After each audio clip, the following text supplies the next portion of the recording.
Good morning guys. My self Vijayraj Kataria. आज हम पढ़ने वाले हैं कक्षा 12 का लेसन मानव का तंत्रिका तंत्र। ओके गाइज, तंत्र कक्षा 12 और आज हम इसको पूरे डिटेल से पढ़ेंगे। मानव का तंत्रिका तंत्र। तो सबसे पहले आपको ये ज्ञात होना बहुत ज्यादा जरूरी है कि ये जो तंत्रिका तंत्र है इसके क्या तो कार्य हैं और किस तरीके से ये किसी भी जीव या मानव के लिए महत्वपूर्ण योगदान रखता है। तो तंत्रिका तंत्र पढ़ने से पहले हम आपसे ये डिस्कशन कर लेते हैं कि मानव शरीर के अंदर पहला एक तो तंत्रिका तंत्र और दूसरा अंतःस्रावी तंत्र। गाइस ध्यान रखना, मैंने भी कहा है एक तो तंत्रिका तंत्र और दूसरा अंतःस्रावी तंत्र। ये दोनों ही संपूर्ण शरीर का नियंत्रण करते हैं। ध्यान दीजिएगा कि तंत्रिका तंत्र और अंतःस्रावी तंत्र मिलकर ही संपूर्ण मानव शरीर का नियंत्रण करते हैं। यानी कि मानव शरीर के अंदर जो भी क्रियाएं हो रही हैं वो सभी किसके द्वारा हो रही हैं? तंत्रिका तंत्र और अंतःस्रावी तंत्र के द्वारा हो रही हैं। या हम यूं कहें कि शरीर की सभी क्रियाओं का नियंत्रण एवं समन्वय तंत्रिका तंत्र व अंतःस्रावी तंत्र के द्वारा होता है। तो क्लियर हो गया यहाँ पर। अब हम बात यहाँ पर ये करेंगे कि तंत्रिका तंत्र जो है वो 3 भागों में बांटा गया है। यानी कि तंत्रिका तंत्र को 3 भागों में बांटा गया है। पहले हम केवल तंत्रिका तंत्र की बात कर लेते हैं। देखिए, शरीर की सभी क्रियाओं का नियंत्रण व समन्वय तंत्रिका तंत्र और अंतःस्रावी तंत्र के द्वारा किया जाता है। लेकिन हमें पढ़ना क्या है? तंत्रिका तंत्र। तो देखिए, शरीर के अंदर जो अंग हैं और उन अंगों के द्वारा जो भी कार्य संपादित किए जा रहे हैं उनका समन्वय तथा उनके मध्य सामंजस्य बिठाकर संपूर्ण शरीर पर जो नियंत्रण करेगा वो तंत्रिका तंत्र है। कुछ समझ में आया? मैं दोबारा आपको रिपीट कर देता हूं कि शरीर के अंदर जितने भी अंग हैं और उन अंगों के द्वारा जो भी कार्य संपादित किए जा रहे हैं उन कार्यों का समन्वय एवं सामंजस्य बिठाकर शरीर को नियंत्रित करने का कार्य तंत्रिका तंत्र के द्वारा किया जाता है। तो तंत्रिका तंत्र आपको समझ में आ गया होगा। दूसरी बात हम यहां पर करते हैं कि तंत्रिका तंत्र की संरचनात्मक और क्रियात्मक इकाई जो है वो तंत्रिका कोशिका है। ओके गाइस, तंत्रिका कोशिका। अब हमें यहां पर फिर समझना है कि जिस प्रकार जीवों की सबसे छोटी इकाई जो होती है वो कोशिका होती है, उसी प्रकार तंत्रिका तंत्र की सबसे छोटी जो इकाई होगी जो संरचनात्मक यानी कि संरचना की दृष्टि से और क्रियात्मक यानी कि कार्य के आधार पर जो सबसे छोटी तंत्रिका तंत्र की कोशिका होगी वो तंत्रिका कोशिका कहलाती है। और इस तंत्रिका कोशिका को न्यूरॉन कहा जाता है। क्या कहा जाता है? न्यूरॉन। और इस सृष्टि पर सबसे बड़ी तंत्रिका कोशिका मानव की बताई गई है। यानी कि सबसे बड़ा न्यूरॉन किस जीव का है? मानव का। लगभग 90 सेंटीमीटर से 1 मीटर तक की उसकी लंबाई होती है। तो अपना तंत्रिका तंत्र यहाँ पर कुछ क्लियर हुआ है। अब हम आगे बात करेंगे कि ये जो तंत्रिका तंत्र है इसको कितने भागों में बांटा गया है और उन भागों का हम बारी बारी से यहाँ पर अब डिस्कशन करेंगे। तंत्रिका तंत्र को मुख्य रूप से 3 भागों में बांटा गया है। पहला है केंद्रीय तंत्रिका तंत्र। Okay guys. दूसरा है परिधीय तंत्रिका तंत्र और तीसरा है स्वायत्त तंत्रिका तंत्र। क्लियर? और तीसरा आपका ना है स्वायत्त तंत्रिका तंत्र।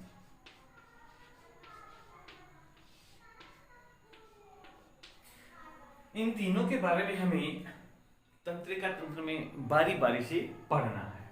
सबसे पहले हम आज डिस्कशन करेंगे केंद्रीय तंत्रिका तंत्र के बारे में। ओके गाइस, तो केंद्रीय तंत्रिका तंत्र के बारे में हम आपको सूचित कर दें कि केंद्रीय तंत्रिका तंत्र है वो दो भागों से मिलकर बना है। पहला भाग है मस्तिष्क।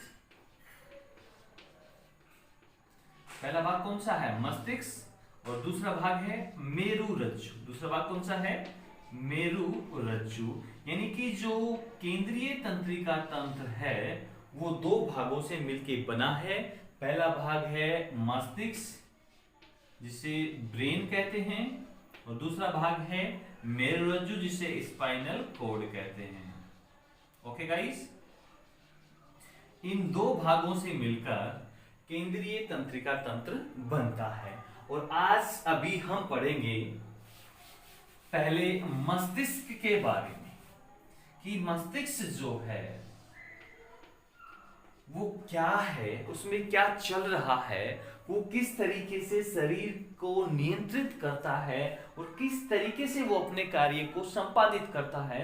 तो मस्तिष्क को हमें पढ़ने से पहले मस्तिष्क के बारे में कुछ रोचक तथ्यों को जान लेना है। मस्तिष्क का वजन लगभग 8.5 केजी के समथिंग होता है। ठीक है, नॉर्मली जानकारी हम दे दें कि 1.5 किलो का मस्तिष्क का यानी कि हमारी खोपड़ी का वजन होता है। वैसे मस्तिष्क जो है बड़ा ही इंपॉर्टेंट पार्ट है हमारे मानव शरीर का। अब हम मस्तिष्क की बात करते हैं। इसमें पहला पॉइंट हम क्या बना सकते हैं? इसमें हम पहला पॉइंट बना सकते हैं कि मस्तिष्क जो है वो कोमल अंग है। क्या है? कोमल अंग। यानी कि सबसे कोमल अंग जो है मानव शरीर का वो मस्तिष्क है। दूसरा पॉइंट इसमें हम ये बना सकते हैं कि मस्तिष्क जो है ना कपाल में सुरक्षित रहता है। कपाल में सुरक्षित रहता है। तो गाइस अब आपको समझना है, यानी कि हमारा मस्तिष्क जो है वो खोपड़ी के अंदर व्यवस्थित या सुरक्षित रहता है। दूसरी इंटरेस्टिंग बात मैं ये बता दूं कि मस्तिष्क जो है तीसरी अखरोट के आकार का या अखरोट की जैसी आकृति का होता है। अखरोट आप सभी ने खाए हैं। जैसे ही हम अखरोट को फोड़ते हैं, देखिए अखरोट, साबुत अखरोट के चारों ओर एक गुहा होती है, यानी कि एक परत होती है जो दो भागों में डिवाइड करके रखती है। और जैसे ही हम अखरोट को फोड़ते हैं उसके अंदर बीज निकल के आता है, वही बीज मस्तिष्क है। उसके हिसाब से हमें समझना है, बीज क्या हो गया? मस्तिष्क हो गया। लेकिन जो दो पार्ट बने हैं वो दो भाग बन गए। अगर मस्तिष्क का दो भाग बनते हैं प्रमस्तिष्क में, दो गोलार्ध, और उन दोनों गोलार्धों को जोड़ने के लिए जो एक लेयर या गुहा होती है उसे कार्पस कैलोसम कहा जाता है, यानी महासंयोजक पिंड कहा जाता है। उनके बारे में अभी देखने वाले हैं। हम अभी पहले मस्तिष्क के बारे में डिस्कशन कर रहे हैं कि मस्तिष्क एक कोमल अंग है। यह कपाल में सुरक्षित रहता है। तीसरा, यह अखरोट की आकृति के जैसा हमें दिखाई देता है, या ये अखरोट की आकृति का होता है। 4 पॉइंट की हम इसमें बात करें, डी, तो ये जो मस्तिष्क है ना ये 3 झिल्लियों से घिरा रहता है। यानी कि इसके चारों ओर 3 झिल्लियों का आवरण होगा। कितनी झिल्लियों का? 3 झिल्लियों का आवरण होगा। ओके गाइस, क्लियर हो गया? यानी कि मस्तिष्क के चारों ओर 3 झिल्लियों से निर्मित आवरण होगा। और इस आवरण को क्या कहा जाएगा? तो इस आवरण को मस्तिष्क आवरण कहा जाएगा। क्या कहा जाता है इसको? मस्तिष्क आवरण या मेनिन्जेस कहा जाता है, या मेनिन्जेस कहा जाता है। तो यहां पर क्लियर हो गया होगा कि जो अपना मस्तिष्क है वो 3 झिल्लियों के आवरण से आवृत रहता है। ठीक है, और उन तीनों झिल्लियों के आवरण को या आवृत संरचना को हम मस्तिष्क आवरण या मेनिंजिस कहते हैं। अब हमें यहां पर यह देखना है कि ये तीनों झिल्लियां कौन कौन सी हैं, क्या क्या कार्य करती हैं, किन किन की ये बनी होती हैं, क्या इनकी इंपॉर्टेंस है मस्तिष्क के अंदर, और ये क्या अपनी भूमिका निभाती हैं, किस तरीके से ये मस्तिष्क को कवर रखती हैं और मस्तिष्क को सुरक्षा प्रदान करती हैं। तो बारी बारी से हम यहाँ पर देखने वाले हैं। आप आराम से इनको राइट करते हुए भी चलें। अब हम बात करेंगे पहली झिल्ली की। ओके गाइज, पहली झिल्ली है, सबसे बाहर वाली से मैं स्टार्ट करता हूं। तो सबसे बाहर वाली है दृढ़ तानिका। सबसे बाहर वाली झिल्ली कौन सी है? दृढ़ तानिका। Okay guys, second number B है जाल तानिका। ओके गाइस, जाल तानिका। और सबसे अंदर वाली है मृदु तानिका। ये तीन झिल्लियों से हमारा मस्तिष्क घिरा हुआ रहता है। दृढ़ तानिका को ड्यूरामेटर कहा जाता है, जाल तानिका को आर्केनोइड या आर्केनोइड मेटर कहा जाता है या आर्केनोइड कहा जाता है। तीसरी है मृदु तानिका, इसे पाया मेटर कहा जाता है। पहले ड्यूरामेटर, आर्केनोइड और पाया मेटर। अब सबसे पहले हम यहाँ पर बात करेंगे दृढ़ तानिका या ड्यूरामेटर। ठीक है गाइस, ये ड्यूरामेटर जो है मस्तिष्क के सबसे बाहर वाली झिल्ली है, यानी कि सबसे बाहर वाली झिल्ली, सबसे बाहर वाली झिल्ली। क्लियर? दूसरी बात, सबसे बाहर वाली झिल्ली तो है ये, और इसकी दूसरी बात यह है कि यह सबसे बड़ी और मोटी होती है। ये बड़ी और मोटी झिल्ली है, यानी कि तीनों झिल्लियों में सबसे बड़ी और मोटी झिल्ली कौन सी है? ड्यूरामेटर या दृढ़ तानिका। ठीक है, अब हम बात करते हैं कि ये जो ड्यूरामेटर झिल्ली है मस्तिष्क की, यह संयोजी ऊतकों से एवं कोलेजन तंतुओं से निर्मित होती है। किस किस से निर्मित होगी? संयोजी ऊतकों से, संयोजी ऊतकों से, कोलेजन तंतुओं से, कोलेजन तंतुओं से ये निर्मित होती है। गाइस ध्यान रखना कि संयोजी ऊतकों से, कोलेजन तंतुओं से ये निर्मित होती है। चौथी बात हम इसकी ये करें कि ये जो दृढ़ तानिका है क्रेनियल यानी क्रेनियल अस्थियों से जुड़ी हुई होती है। जो खोपड़ी में, जो खोपड़ी, देखिए मैं आपको एक क्वेश्चन बता देता हूं कि हमारे शरीर का यानी कि मानव शरीर का दूसरा सबसे कठोर भाग जो है वो खोपड़ी है। और खोपड़ी किसकी बनी होती है? क्रेनियल अस्थियों की। किसकी बनी होती है? क्रेनियल अस्थियों की, क्रेनियल अस्थियों की बनी होती है। अब देखना कि ये जो दृढ़ तानिका है ये क्रेनियल अस्थियों से जुड़ी होती है। किससे जुड़ी होगी ये? क्रेनियल अस्थियों से जुड़ी हुई होती है। तो गाइस आपको दृढ़ तानिका समझ में आ गया होगा। अब बात करते हैं जाल तानिका, जिसे ऑर्केनोइड कहा जाता है। और जाल तानिका से आप समझ रहे होंगे यह मध्य वाली मस्तिष्क की झिल्ली है, जिसको अभी हम देखने वाले हैं। यह मध्य की कोमल झिल्ली है, यह मध्य की कोमल झिल्ली है। जबकि दृढ़ तानिका क्या थी? बड़ी व मोटी कोमल झिल्ली होती है। क्लियर? अब इसका निर्माण किससे होगा? आपको यही देखना है। इसका निर्माण जो है वही कोलेजन तंतुओं से और इलास्टिक तंतुओं से होगा। इसका निर्माण कोलेजन व इलास्टिक तंतुओं से होता है और दृढ़ तानिका का निर्माण किससे हो रहा था? संयोजी ऊतक और कोलेजन तंतुओं से। जबकि मध्य या जाल तानिका जो है मध्य की कोमल झिल्ली होती है और ये कोलेजन व इलास्टिक तंतुओं से निर्मित होती है। अब तीसरी बात करेंगे मृदु तानिका की। तो गाइस इंपॉर्टेंट यही है, मृदु तानिका यह आंतरिक झिल्ली है। कौन सी झिल्ली है? ही आंतरिक झिल्ली है। ओके गाइस, ठीक है, ये आंतरिक झिल्ली होती है, मतलब सबसे अंदर वाली झिल्ली। दूसरी बात, यह मस्तिष्क से जुड़ी होती है। यह किससे जुड़ी होगी? मस्तिष्क से जुड़ी होती है। ये भी क्लियर हो गया कि जो पायामीटर है या मृदु तानिका है वो किससे जुड़ी होगी? मस्तिष्क से जुड़ी होगी, या मस्तिष्क से ये किसकी होती है। तीसरी बात हम यहाँ पर ये करेंगे कि मृदु तानिका जो है ना, इसमें रुधिर केशिकाओं का जाल फैला होता है। इसमें क्या होंगी? रुधिर केशिकाएं होंगी, यानी रुधिर केशिकाओं का जाल फैला होता है। किनमें? मृदु तानिका के अंदर रुधिर केशिकाओं का जाल फैला रहता है, जाल फैला रहता है, जिसके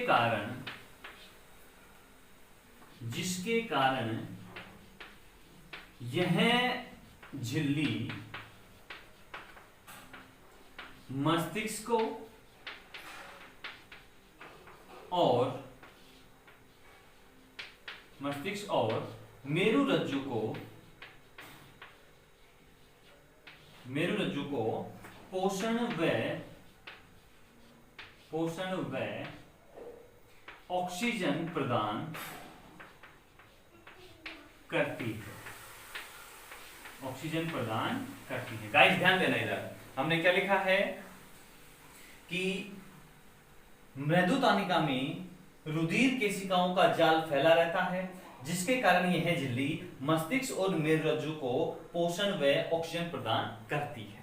अब हमें यहाँ पर समझना है कि ये जो मृदु तानिका है, ये तो समझ में आ गया होगा कि मृदु तानिका क्या है? आंतरिक झिल्ली है, ठीक है, और कोमल भी होगी ये, और किससे जुड़ी हुई होगी? ये अपने मस्तिष्क से चिपकी रहती है। दूसरी बात, इस मृदु तानिका में रुधिर केशिकाओं का जाल पाया जाता है, और रुधिर केशिकाओं के जाल के कारण ही ये मस्तिष्क और मेरुरज्जु को पोषण व ऑक्सीजन प्रदान करती है। अब हम थोड़ा और इंटरेस्टिंग बातों का यहाँ पर जिक्र कर लेते हैं कि मस्तिष्क जो है ना, उसके अंदर मृदु तानिका दो जगहों पर, गाइस ध्यान देना कि मस्तिष्क के अंदर मृदु तानिका दो जगहों पर उभारों के रूप में लटकी रहती है। देखिए मैंने क्या कहा कि ये जो मृदु तानिका है मस्तिष्क में दो जगहों पर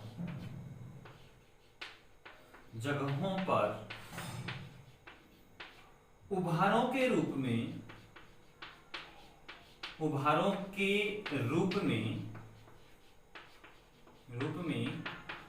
लटकी होती हैं, जिसे रक्तक जालक कहा जाता है।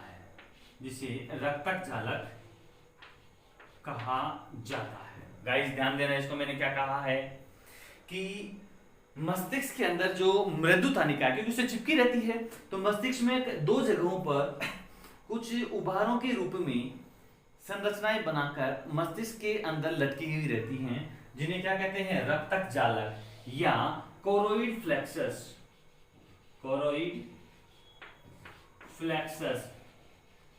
ओके गाइस, बड़ा इंपॉर्टेंट क्वेश्चन है कि मस्तिष्क में उभारों के रूप में जो मृदु तानिका लटकी हुई रहती है वो क्या कहलाती है? वो रक्तक जालक कहलाती है।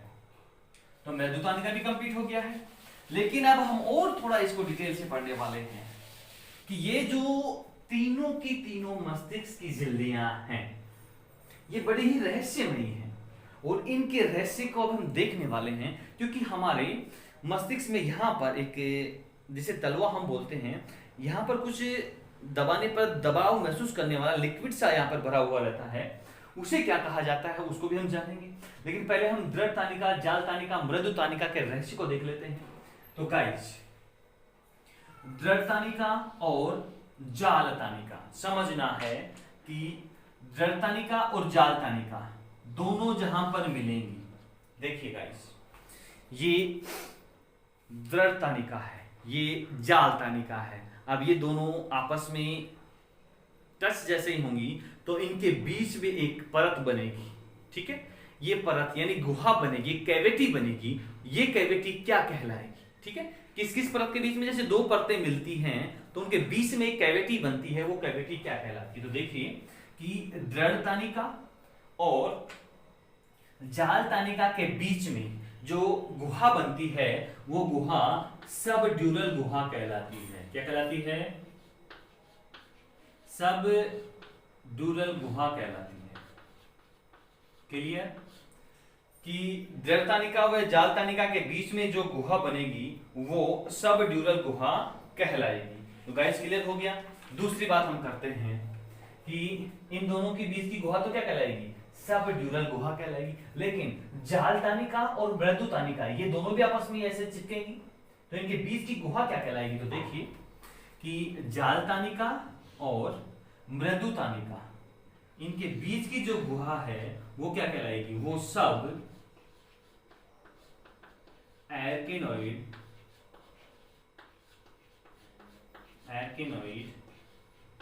गुहा कहलाती है। सब ऑर्केनोइड गुहा कहलाती है। दो क्वेश्चन हमारे यहां पर कंप्लीट हो चुके हैं कि दृढ़ तानिका और जाल तानिका के बीच में जो गुहा है वो सब ड्यूरल गुहा होगी। दूसरी बात कि जाल तानिका और मृदु तानिका के बीच में जो गुहा है, इन दोनों के बीच में जो गुहा होगी वो सब आर्केनोइड गुहा कहलाएगी, ठीक है। अब हम थोड़ा रहस्य देख लेते हैं। ये तो हमने इन गुहाओं के बारे में डिस्कशन कर लिया है। अब ये दो गुहा आ गई हमारे पास। एक गुहा तो आ गई दृढ़ तानिका और जाल तानिका के बीच वाली, ये वाली, ठीक है। दूसरी आ गई जाल तानिका और मृदु तानिका के बीच वाली, ये वाली।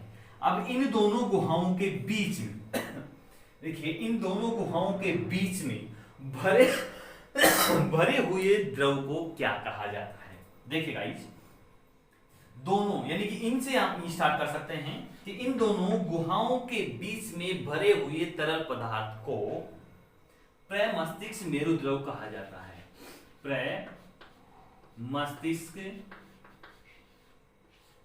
प्रमस्तिष्क मेरु द्रव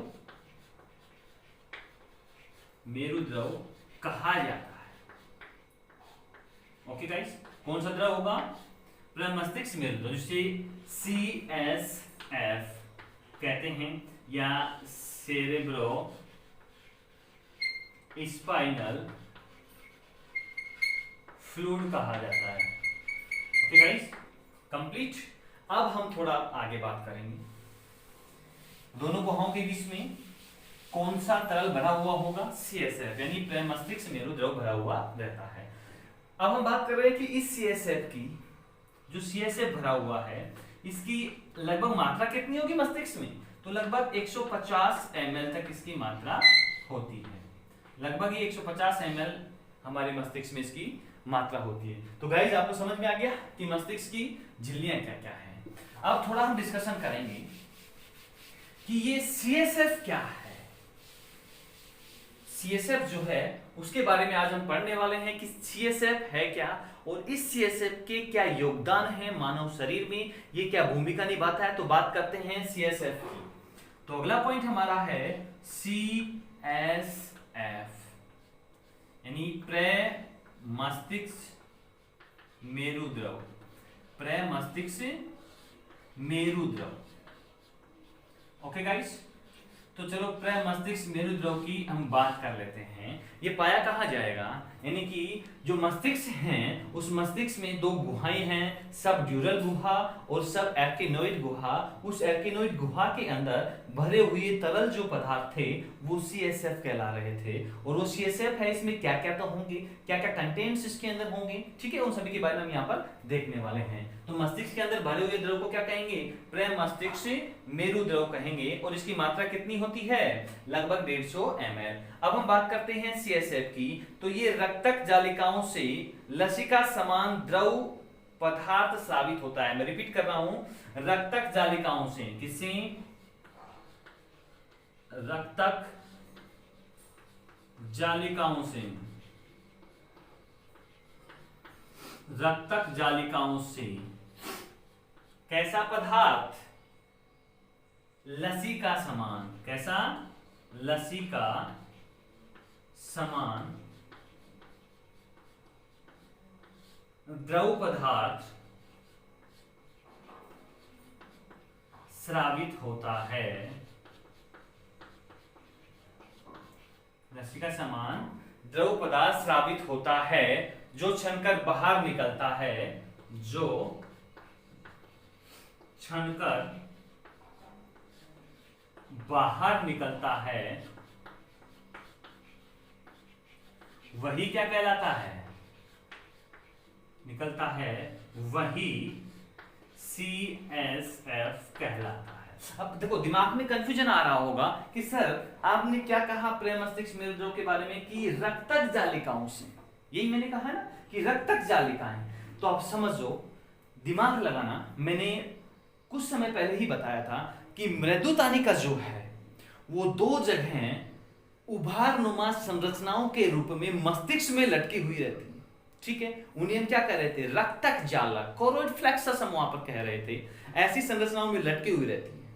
ठीक है, अब CSF की हम बात करते हैं। हमने क्या कहा कि रक्तक जालक जो हैं उनसे लसिका समान द्रव पदार्थ का स्रावण होता है, और वो द्रव पदार्थ फिर जैसे ही छनकर बाहर निकलता है, मस्तिष्क में जाता है, तो वही क्या कहलाता है? CSF कहलाता है। ये पॉइंट क्लियर हो जाना चाहिए कि CSF क्या है। ओके गाइस, CSF समझ में आ गया कि जो हमारा मृदु तानिका थी, और मृदु तानिका में दो जगहों पर उभारनुमा संरचनाएं जो मस्तिष्क में लटकी हुई थी, उनके द्वारा लसिका समान पदार्थ का स्रावण किया जाता है, और वो पदार्थ छनकर जैसे ही मस्तिष्क में आता है, या वो पदार्थ जो छनता है, वो ही CSF कहलाता है। तो गाइस ये कंप्लीट हो गया। गाइस आगे बात करते हैं कि इस CSF में क्या क्या होंगे। तो देखिए, अब हम इस CSF में बात करते हैं कि इस प्रेम मस्तिष्क मेरुद्रव में क्या क्या उपस्थित होंगे, उनका अब हम बारी बारी से थोड़ा डिस्कशन कर लेते हैं कि इस CSF में क्या क्या होंगे। सबसे पहले तो इसके अंदर प्रोटीन होगी, और प्रोटीन बहुत जरूरी है मानव शरीर के लिए, कोशिकाओं के लिए। इसमें क्या होगा? प्रोटीन होगा, ग्लूकोज होगा, यूरिया होगा। ग्लूकोज होगा, साथ में यूरिया भी इसके अंदर होगा। अब आप सोच रहे होंगे सर इस CSF में ये चीजें कैसे होती हैं? अभी हम इसको डिस्कशन करेंगे। प्रोटीन होगा, ग्लूकोज होगा, साथ में यूरिया होगा, क्लोराइड्स होंगे,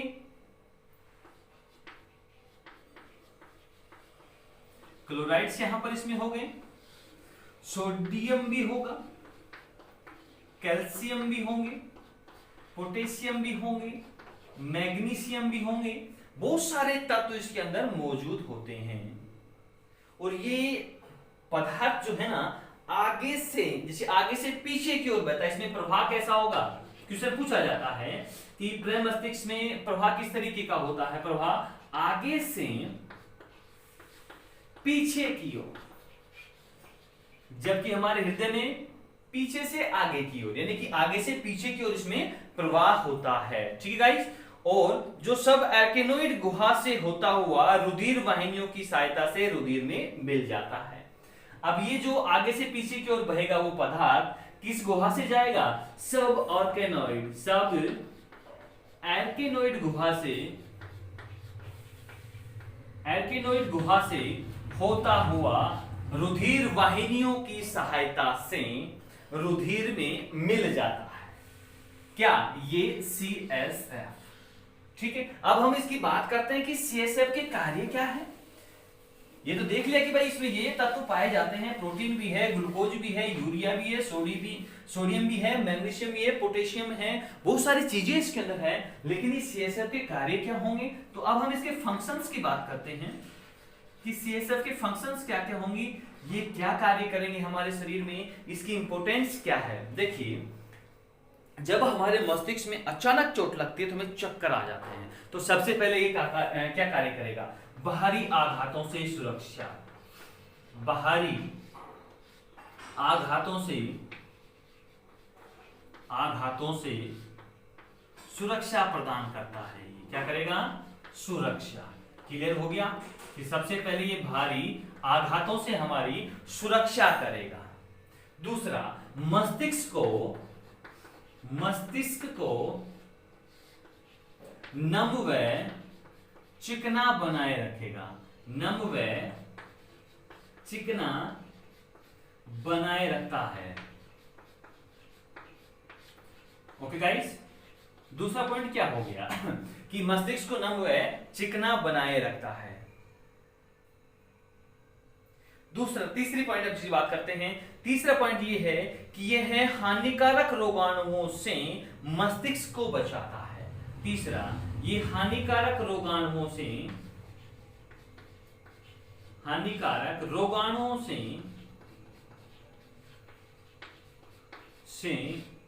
मस्तिष्क को बचाता है।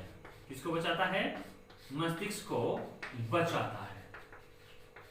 ओके गाइस, तो तीसरा पॉइंट क्या हो गया कि ये हानिकारक रोगाणुओं से मस्तिष्क को बचाता है तथा मस्तिष्क की बीमारियों के निदान में सहायता करता है। देखिए, हम जो टेस्ट करते हैं, टेस्ट के लिए सीएसएफ का हम टेस्ट करने के लिए सीएसएफ को लेते हैं, उसके आधार पर ही हम परीक्षण करते हैं। तो ये दूसरा उपयोग क्या हो गया कि विभिन्न बीमारियों के निदान में इसका प्रयोग किया जाता है। बीमारियों के निदान हेतु इसका प्रयोग किया जाता है, यानी बीमारियों के निदान के लिए भी सीएसएफ का प्रयोग किया जाता है। जैसे मस्तिष्क मेनिंजाइटिस हो जाता है, उस मेनिंजाइटिस के अंदर सीएसएफ लेके उसका पता हम वहां पर लगाते हैं। अगला ये है कि इसका फंक्शन ये है कि यह द्रव मस्तिष्क व रुधिर के मध्य पोषक पदार्थों, गैसों व औषधि पदार्थों के आदान प्रदान में सहायता करता है। मैंने क्या कहा कि यह द्रव मस्तिष्क व रुधिर के मध्य विभिन्न आवश्यक पदार्थों के आदान प्रदान के लिए भी ये आवश्यक होता है।